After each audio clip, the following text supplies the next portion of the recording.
So I'm going to talk about the dark personality styles and the clusters of styles that we can see. So each of the individual dark side styles have specific patterns of behavior, thinking, and acting, and these patterns that we can kind of understand in context in the way people work, in the way people communicate, and the way people relate to themselves and others. And they tend to have their dark side that comes out especially under stress. But there's also other ways we can look at it of what are the advantages of these styles and where are they most effective in different types of work and different types of jobs, and what the interests or kind of focuses are. So you can look at specific individual styles like the dark side test does. You can also look at clusters of kind of interrelated patterns of behaviors and ways of thinking and relating to other people.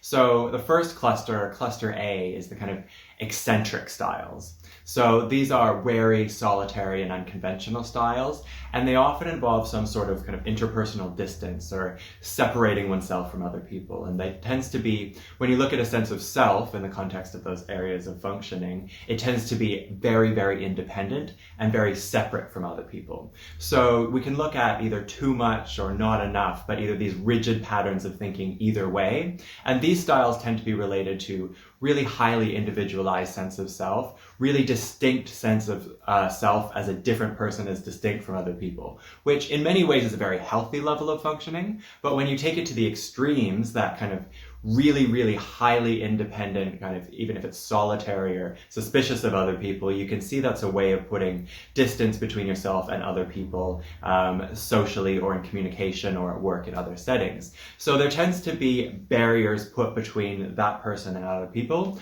Often it's a kind of defensive mechanism, right? So it might be just working in a solitary way or having minimal communication or a small close network of friends, right? And a small close network of friends is fine, it's great. But if it becomes completely solitary and completely isolating, then that's when that can lead to problems of managing and dealing with yourself in relation to other people. But in this cluster, we don't necessarily see difficulty separating yourself from other people. The difficulty is in connecting with other people. So the sense of self and self-direction is not usually a problem at all. People in this cluster often have a very clear sense of who they are as a distinct person, as separate from other people or groups or identities, a clear path, individual goals that sometimes don't even overlap with other people, sometimes pursuit of really clear, really specific, sometimes niche interests that a lot of other people might not be interested in, but that person doesn't mind at all. They're happy to have their small group or their individual pursuits, and they focus on that. But in their relationships and understanding other people, sometimes it's hard to bridge that gap or figure out how to manage that distance between other people because they're so distinct and so separate. They use different strategies to keep themselves apart from other people. And sometimes it's to avoid the possible stress, difficulty, challenge, anxiety of dealing with other people in the workplace or online or in their personal life. So we see sometimes those solitary styles use that distance as, working alone, doing things alone, individual pursuits.